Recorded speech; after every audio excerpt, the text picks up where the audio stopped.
जय हिंद साथियों, स्वागत है आपका self study classes Vishwamit Jain YouTube channel में। दोस्तों आज का वीडियो स्टार्ट हो चुका है और आज हम हिंदी में पढ़ने वाले हैं प्रयोगवाद की महत्वपूर्ण रचनाएं। ठीक है, इसके पहले हमने प्रगतिवाद को भी पढ़ लिया, ठीक है, छायावाद को भी पढ़ लिया। अब दोस्तों हम प्रयोगवाद के बारे में पढ़ेंगे। जिन भी साथियों ने अभी तक चैनल को सब्सक्राइब नहीं किया है वो चैनल को सब्सक्राइब कर लेना। और ये अपना व्हाट्सअप नंबर है दोस्तों, व्हाट्सअप ग्रुप का 9098609291। तो आपको व्हाट्सअप ग्रुप से अवश्य जुड़ना है, वीडियो को लाइक और शेयर जरूर करना है। ठीक है, और जो भी साथी चैनल के ज्वाइंट मेंबर बन सकते हैं वो ज्वाइंट मेंबर आपको जरूर बनना है। ठीक है, स्टार्ट करेंगे आज का ये वीडियो। सबसे पहला जो आपका जो रचना है दोस्तों, प्रश्न है वो है, मैं वक्त के हूँ सामने कि रचनाकार कौन है। 2 सेकंड आपको दिए जाएंगे, आपको उत्तर बताना है। मैं वक्त के हूँ सामने कि रचनाकार कौन है। गिरजा कुमार माथुर, भवानी प्रसाद मिश्र, शमशेर बहादुर या फिर अज्ञे। तो मैंने आपको कई बार याद करवाया हूं दोस्तों कि वक्त के सामने क्यों खड़े हो गिरजा, वक्त के सामने क्यों खड़े हो गिर जाओ भाई। तो किसकी हो जी, गिरजा, तो गिरजा कुमार माथुर की, यानी कि ये नंबर आपका बिल्कुल सही हो जाएगा। और दोस्तों आपको पता है कि इसे 1991 में साहित्य अकादमी पुरस्कार भी मिला है। मैं वक्त के हूँ सामने के लिए गिरजा कुमार माथुर की रचना है और इसे 1991 में साहित्य अकादमी पुरस्कार मिल जाता है। ठीक है, अगला क्वेश्चन है, प्लाट का मोर्चा के रचनाकार कौन है। अब 2 सेकंड आपको दिए जाते हैं और दोस्तों प्लाट के मोर्चे में कोई सियार को उतारोगे कि शेर को उतारोगे, जल्दी से बताना है। प्लाट के बोले सर बेटा प्लाट के मोर्चे में मैं सियार को नहीं शेर को उतारूंगा, यानी कि प्लाट का मोर्चा शमशेर बहादुर। किसकी होगी रचना, शमशेर बहादुर का। अब याद रखना है आपको, प्लाट के मोर्चे में सियार को नहीं शेर को उतारना है, तो शमशेर बहादुर यानी सा नंबर आपका बिल्कुल सही हो जाएगा। ठीक है, अगला है दोस्तों, गीत फरोश के रचनाकार कौन है। गीत फरोश 4 विकल्प है, 2 सेकंड आपको दिए जाते हैं। दोस्तों हमें किसके गीत गाना है, हमें गीत गाना है भवानी के। किसके गीत गाना है, भवानी के गीत गाना है। तो गीत फरोश रचना के रचनाकार कौन होंगे, कौन होंगे, भवानी प्रसाद मिश्र, यानी कि आपका जो विकल्प नंबर बी है वो बिल्कुल सही हो जाएगा। बी नंबर 1956 की रचना मानी जाती है। और अगला है दोस्तों, आंगन के पार द्वार के रचनाकार कौन है। और 4 विकल्प हैं और आपका बिल्कुल सही आंसर हो जाएगा कि आंगन के द्वार पर कौन खड़े हैं, अज्ञे खड़े हैं। आंगन के द्वार पर अज्ञे खड़े हैं और ये रचना अज्ञे की है, ये भी आपको याद रखनी है। ठीक है, चांद का मोह टेढ़ा की रचनाकार कौन है दोस्तों। 4 विकल्प हैं। मैं आपको बता दूं कि अगर व्यक्ति की मुक्ति हो जाए तो उसका जो मोह होता है वो सीधा नहीं रहता, ऐसा हो जाता टेढ़ा। चांद का मोह टेढ़ा, मुक्ति मिल गई तो चांद का मोह टेढ़ा हो जाता है। तो चांद का मोह टेढ़ा, ये रचना किसकी होगी, मुक्ति बोध, यानी कि आपका जो सा नंबर है वो बिल्कुल सही हो जाएगा।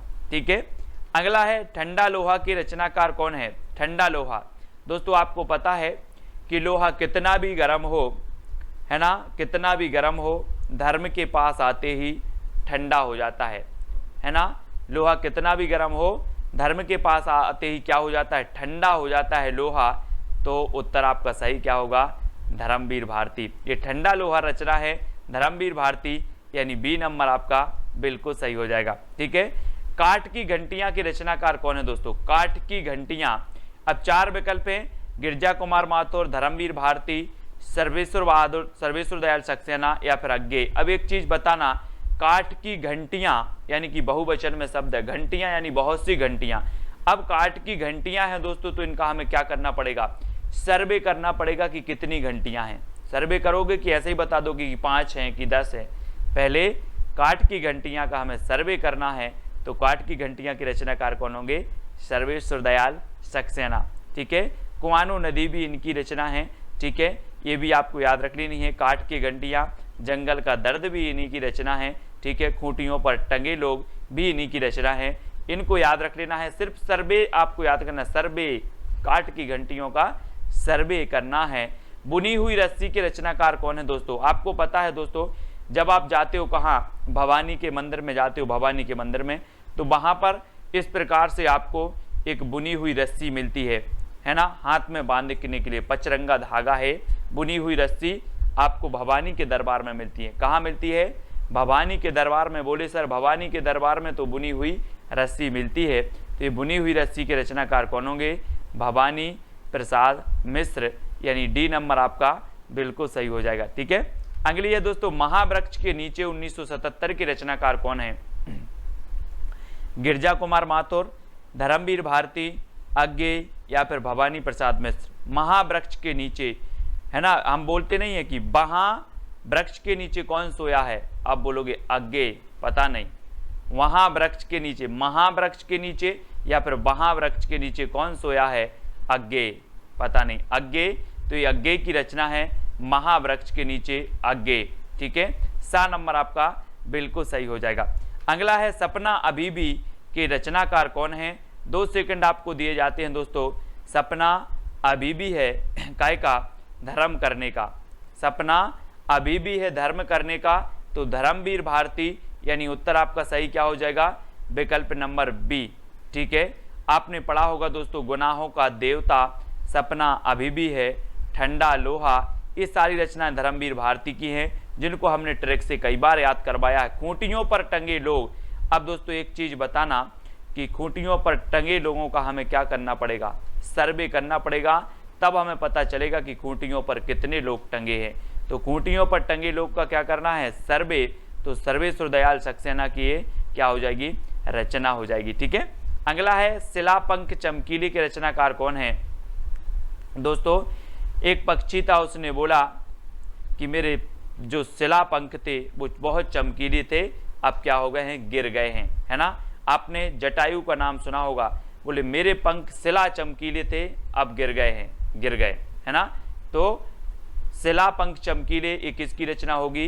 गिरजा कुमार माथुर। गिरजा कुमार माथुर, यानी कि ए नंबर आपका बिल्कुल सही हो जाएगा। ठीक है, अगला है, कामायनी एक पुनर्विचार की रचनाकार कौन है? दोस्तों आपको पता है कि कामायनी एक पुनर्विचार, और बहुत सारे लोग मुक्ति के लिए कहते हैं, मुक्ति मिल जाए भगवान, एक बार पुनर्विचार कर लो, है ना। कामायनी पुनर्विचार, कामायनी एक पुनर्विचार, काय के लिए? मुक्ति के लिए एक पुनर्विचार, तो मुक्ति बोध की रचना हो जाएगी कामायनी एक पुनर्विचार। चांद का मोह टेढ़ा भी इन्हीं की रचना है, ये आपको याद रखनी है। अगला है दोस्तों, दोआब की रचनाकार कौन है? दोआब, 4 विकल्प हैं, और दोआब के जो रचनाकार होंगे वो कौन हो जाएंगे? वो हो जाएंगे शमशेर बहादुर। शमशेर बहादुर, यानी सा नंबर, है ना। दोआब भी इन्हीं की रचना है, प्लाट का मोर्चा भी इन्हीं की रचना है, और शमशेर बहादुर को दोस्तों कवियों का कवि कहा जाता था। आपसे क्वेश्चन बनता है कवियों का कवि किसे कहा जाता था, तो आप बता देना शमशेर बहादुर को। ठीक है, खुशबू के शिलालेख के रचनाकार कौन है? दोस्तों खुशबू के शिलालेख, है ना, किसने देखे? भवानी ने देखे। खुशबू के शिलालेख भवानी ने देखे, तो खुशबू के शिलालेख के रचनाकार कौन होंगे? कौन हो जाएंगे? भवानी प्रसाद मिश्र। ठीक है, खुशबू के शिलालेख किसने देखे? भवानी ने, तो भवानी प्रसाद मिश्र खुशबू के शिलालेख। ठीक है, अगली रचना है दोस्तों, भग्नदूत के रचनाकार कौन है? भग्नदूत, अगर मैं आपसे पूछूं कि कितने दूत भग गए? भग्नदूत, भग्नदूत यानी कि भगन तो भग गए, दूत भग गए, है ना। तो कितने दूत भग गए? तो आप बोलोगे सर अज्ञेय, पता नहीं कितने दूत भग गए, है ना। तो ये, है ना, ये हो जाएगी अज्ञेय की रचना भग्नदूत। ठीक है, अगला है, भूरी भूरी खाक धूल की रचनाकार कौन है? दोस्तों आपको पता है कि जब व्यक्ति को मुक्ति मिल जाए तो उसकी ये जो भूरी भूरी भूरा भूरा शरीर है, ये सब खाक धूल में मिल जाता है। भूरा भूरा शरीर खाक धूल में मिल जाता है, जब मुक्ति मिल जाए तो ये भूरी भूरी खाक धूल रचना के रचनाकार कौन होंगे? कौन हो जाएंगे? मुक्ति, क्योंकि मुक्ति मिल जाए तो भूरी भूरी खाक धूल, है ना। अगला है दोस्तों, धूप के धान की रचनाकार कौन है? और धूप के धान आपको पता है दोस्तों, आप अगर गांव में रहते हैं तो धान अगर अच्छी बारिश हो जाए और मिट्टी बहुत ऐसी हो जाती, बहुत पानी हो जाता है मिट्टी में, तो धान गिर जाती है। धान क्या हो जाती है? गिर जाती है। तो धूप के धान, धान बोले सर गिर जाती है, तो गिरजा कुमार माथुर। गिरजा कुमार माथुर, यानी कि ए नंबर आपका बिल्कुल सही होगा। ठीक है, अगला है, जंगल का दर्द की रचनाकार कौन है? अब दोस्तों एक बात बताना, जंगल में बहुत सारे पौधे हैं, और जंगल का दर्द आपको कैसे पता चलेगा? कैसे चलेगा? जब आप क्या करोगे? सर्वे करोगे। बोले सर जब हम सर्वे करने जाएंगे जंगल का दर्द क्या क्या है ना, तभी हमें जंगल का दर्द पता चलेगा। तो जंगल का दर्द की रचनाकार कौन है? सर्वेश्वर दयाल सक्सेना। और सा नंबर आपका बिल्कुल सही हो जाता है, सा नंबर है ना। जंगल का दर्द सर्वे करना है, जंगल के दर्द का क्या करना है? सर्वे। तो सर्वेश्वर दयाल सक्सेना। कितनी नाव में कितनी बार की रचनाकार कौन है दोस्तों? अब आप बोलोगे सर मैं कितनी नाव में कितनी बार बैठा, सब अज्ञेय है। क्या है? अज्ञेय। कितनी नाव में कितनी बार? अज्ञेय। तो अज्ञेय यानी कि दा नंबर आपका बिल्कुल सही होगा। ठीक है। अब दोस्तों आपको बताना है प्रयोगवाद के प्रवर्तक कौन माने जाते हैं, आपको बताना है। ये दोस्तों इसी रचना के लिए मिला है इनको ज्ञानपीठ पुरस्कार, कितनी नाव में कितनी बार के लिए, है ना। इसको याद रख लेना। और प्रयोगवाद के जो प्रवर्तक माने जाते हैं वो कौन माने जाते हैं, ये कमेंट में चैलेंज प्रश्न है, आपको लिखना है। गिरजा कुमार माथुर, धर्मवीर भारती, सर्वेश्वर दयाल सक्सेना या फिर अज्ञेय कौन माने जाते हैं, ये कमेंट में सभी लोग लिखेंगे। जितने लोग भी देख रहे हैं वीडियो को लाइक करें। और इसके पहले बहुत सारे वीडियो आपके डल चुके हैं दोस्तों, हिंदी साहित्य ट्रिकी वीडियो, मोस्ट इंपॉर्टेंट कई वीडियो डल चुके हैं। आप प्लेलिस्ट में जाके देखें हिंदी साहित्य ट्रिक्स, है ना, तो जरूर देखेंगे।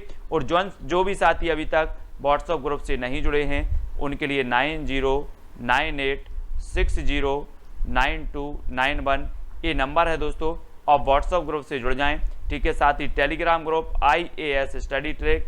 और दोस्तों वीडियो को लाइक और शेयर अवश्य करें। आज के वीडियो के लिए बस इतना ही। जय हिंद।